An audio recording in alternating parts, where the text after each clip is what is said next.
ओम शांति। आज 12 दिसंबर 2024 के साकार मधुर महावाक्य हैं मधुबन से। मीठे बाप दादाजी ने कहा, मीठे बच्चे, ये पढ़ाई जो बाप पढ़ाते हैं इसमें अथाह कमाई है। इसलिए पढ़ाई अच्छी रीति पढ़ते रहो, लिंक कभी ना टूटे। तो ये पढ़ाई बीच में नहीं छोड़नी, निरंतर रेगुलर पढ़ना है, एक भी दिन मुरली मिस ना हो। प्रश्न है, जो विनाश काले विपरीत बुद्धि हैं उन्हें तुम्हारी किस बात पर हंसी आती है? उत्तर है, तुम जब कहते हो कि अभी विनाश काल नजदीक है तो उन्हें हंसी आती है। तुम जानते हो बाप यहाँ बैठे तो नहीं रहेंगे। बाप की ड्यूटी है पावन बनाना। जब पावन बन जाएंगे तो ये पुरानी दुनिया विनाश होगी, नई आएगी। ये लड़ाई है ही विनाश के लिए। तुम देवता बनते हो तो इस कलयुगी छीछी सृष्टि पर आ नहीं सकते। ओम शांति।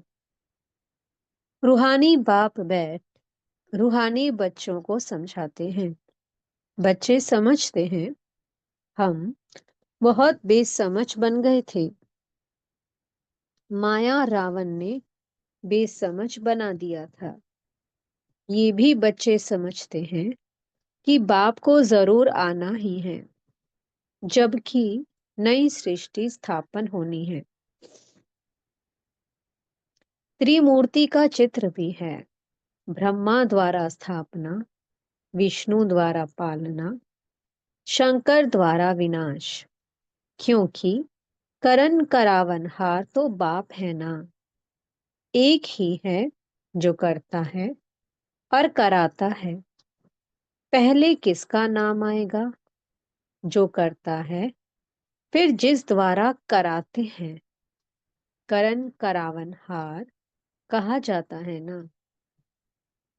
ब्रह्मा द्वारा नई दुनिया की स्थापना कराते हैं। ये भी बच्चे जानते हैं, हमारी जो नई दुनिया है जो हम स्थापन कर रहे हैं इसका नाम ही है देवी देवताओं की दुनिया।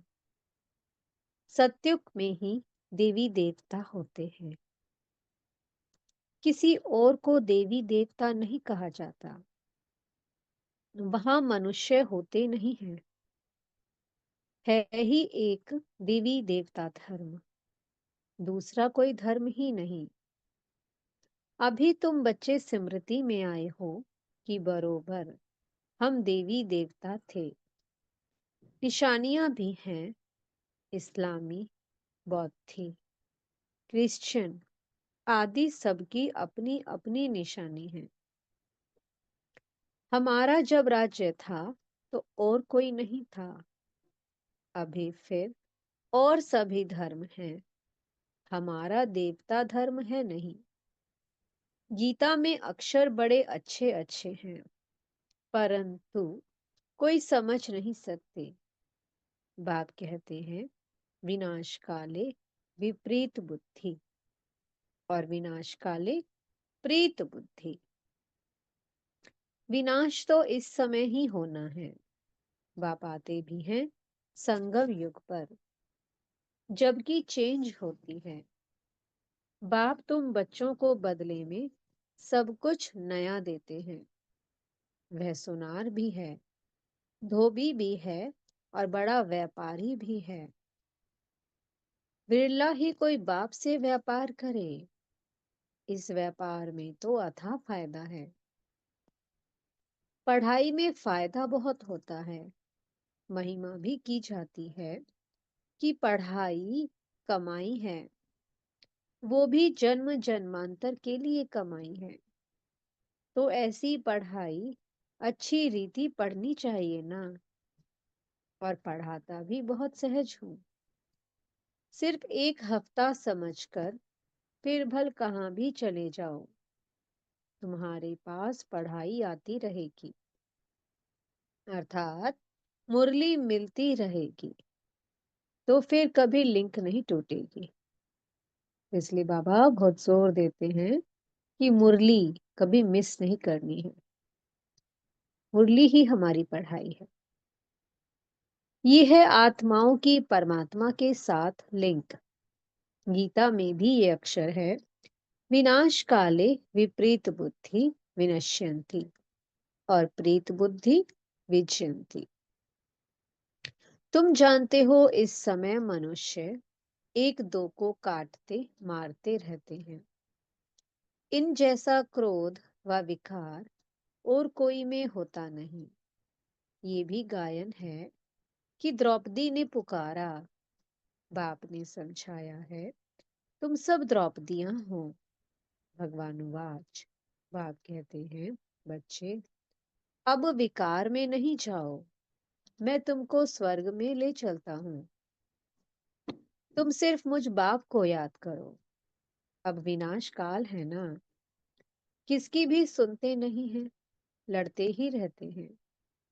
कितना उनको कहते हैं कि शांत रहो, परंतु शांत रहते नहीं हैं। अपने बच्चों आदि से बिछुड़कर लड़ाई के मैदान में जाते हैं। कितने मनुष्य मरते ही रहते हैं। मनुष्य की कोई वैल्यू नहीं। अगर वैल्यू है, महिमा है, तो इन देवी देवताओं की है। अभी तुम ये बनने का पुरुषार्थ कर रहे हो। तुम्हारी महिमा वास्तव में इन देवताओं से भी जास्ती है। तुमको अभी बाप पढ़ा रहे हैं। कितनी ऊंच पढ़ाई है। पढ़ने वाले बहुत जन्मों के अंत में बिल्कुल ही तमो प्रधान है। मैं तो सदैव सतो प्रधान ही हूँ। बाप कहते हैं, मैं तुम बच्चों का ओबीडिएंट सर्वेंट बनकर आया हूँ।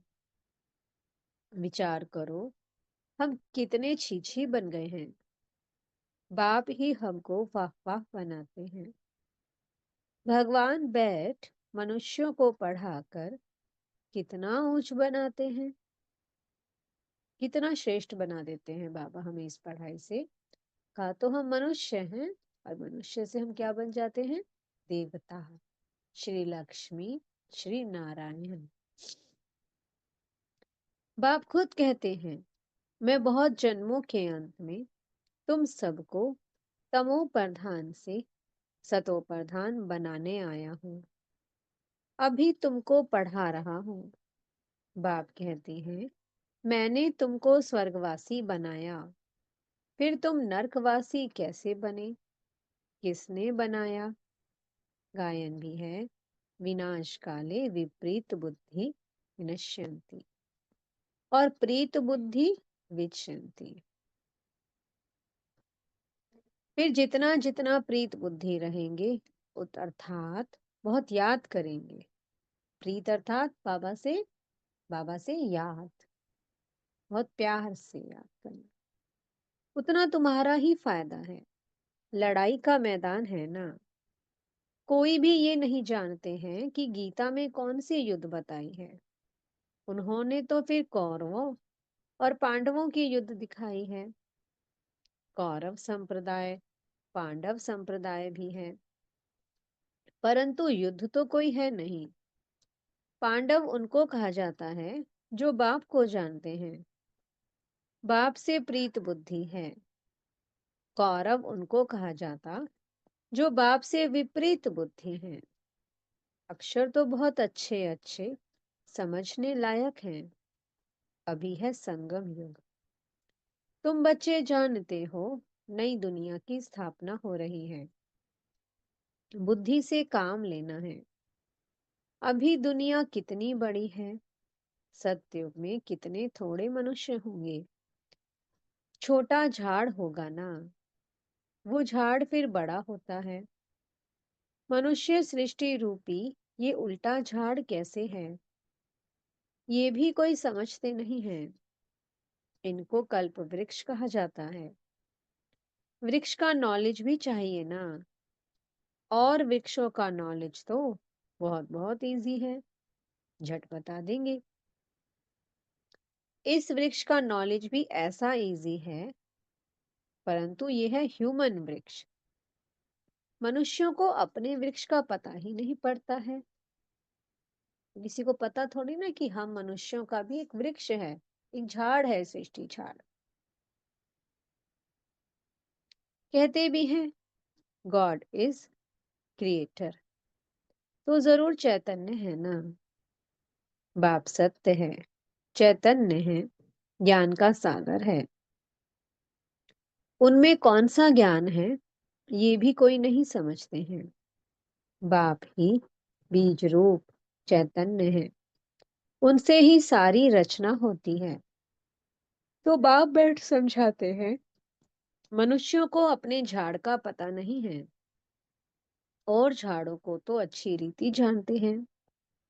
झाड़ का बीज अगर चैतन्य होता तो बतलाता ना, परंतु वो तो है जड़।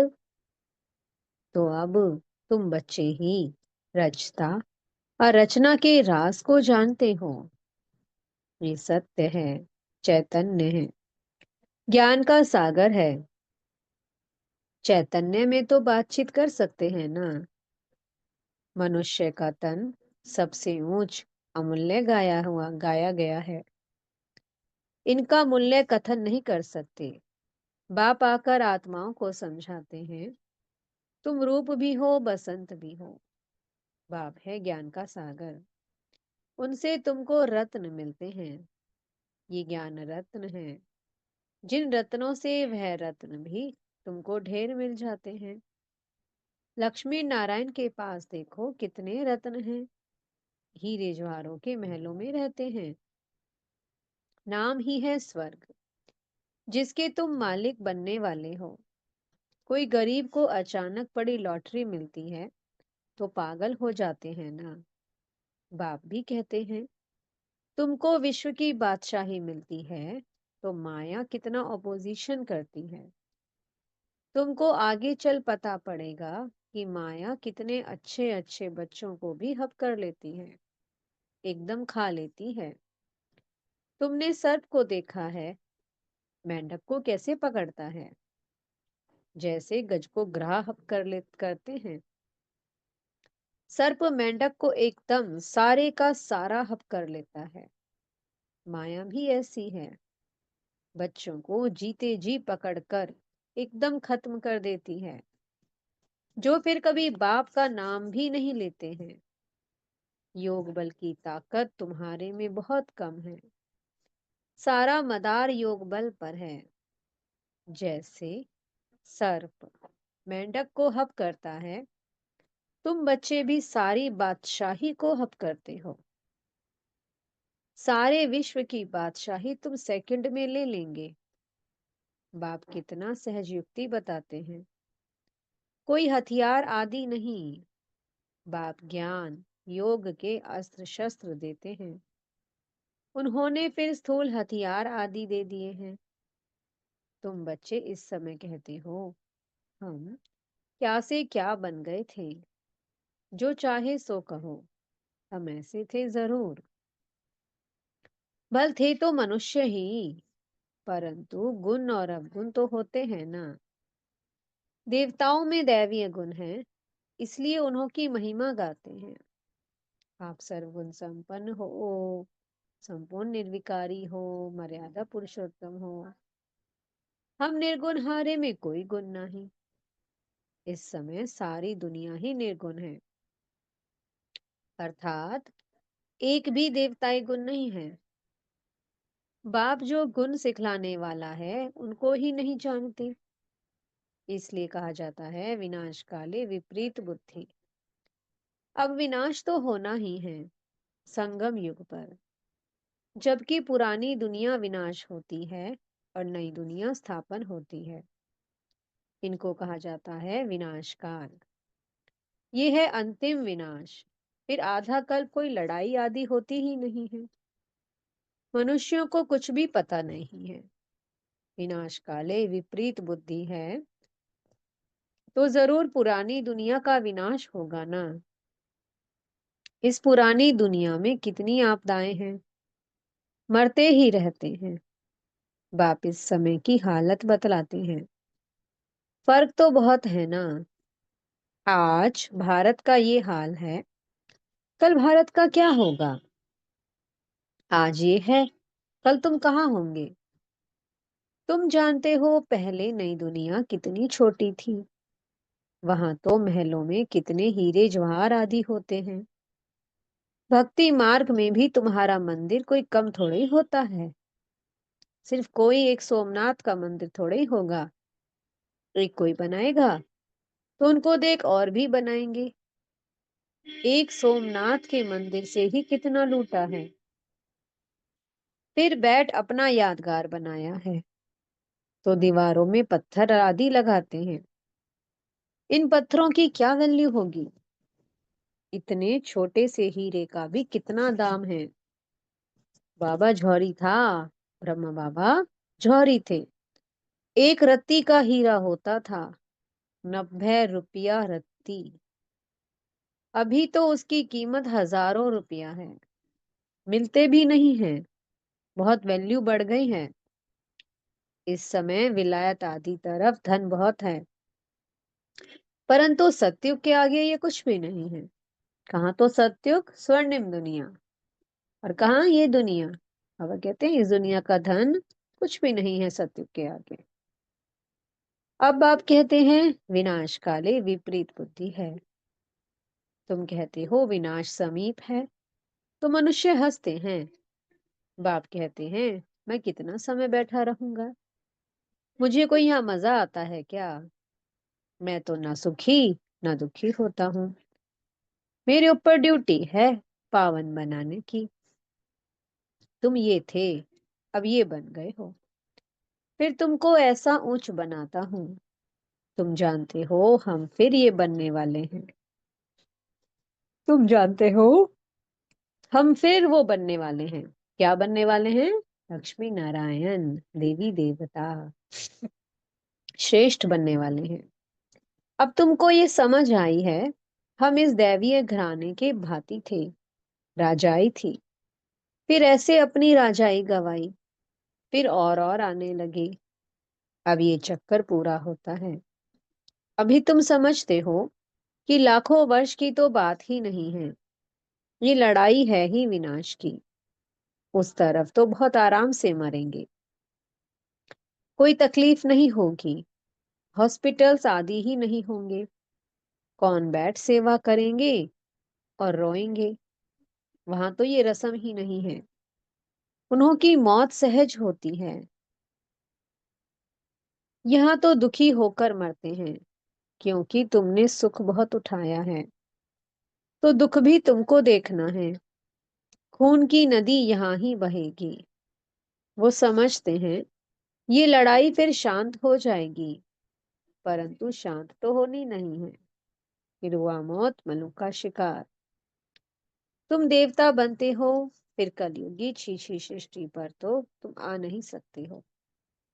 गीता में भी है भगवानुवाच, विनाश भी देखो स्थापना देखो। साक्षात्कार हुआ ना। ये साक्षात्कार सब अंत में होंगे। फलाने फलाने ये बनते हैं, फिर उस समय रोएंगे, बहुत पछताएंगे, सजा खाएंगे, नसीब कूटेंगे, लेकिन कर क्या सकेंगे? ये तो 21 जन्मों की लॉटरी है। स्मृति तो आती है ना। साक्षात्कार बिगर किसको सजा नहीं मिल सकती है।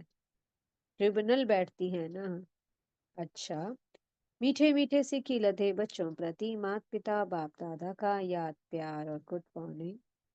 रूहानी बाप की रूहानी बच्चों को नमस्ते। हम रूहानी बच्चों की मीठे रूहानी बाप दादाजी को बहुत बहुत याद प्यार गुड मॉर्निंग और नमस्ते। ध्यान के लिए मुख्य सार है। पहला पॉइंट,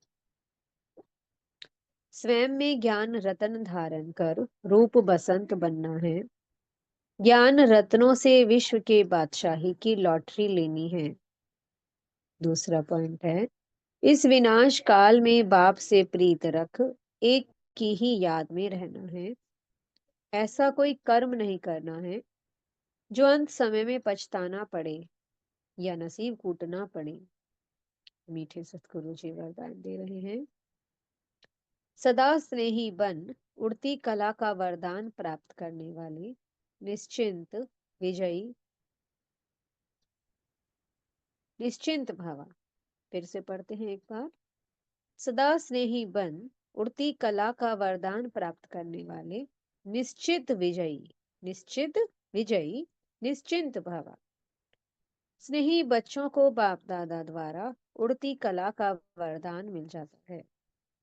उड़ती कला द्वारा सेकंड में बाप दादा के पास पहुंच जाओ तो कैसे भी स्वरूप में आई हुई माया आपको छू नहीं सकेगी।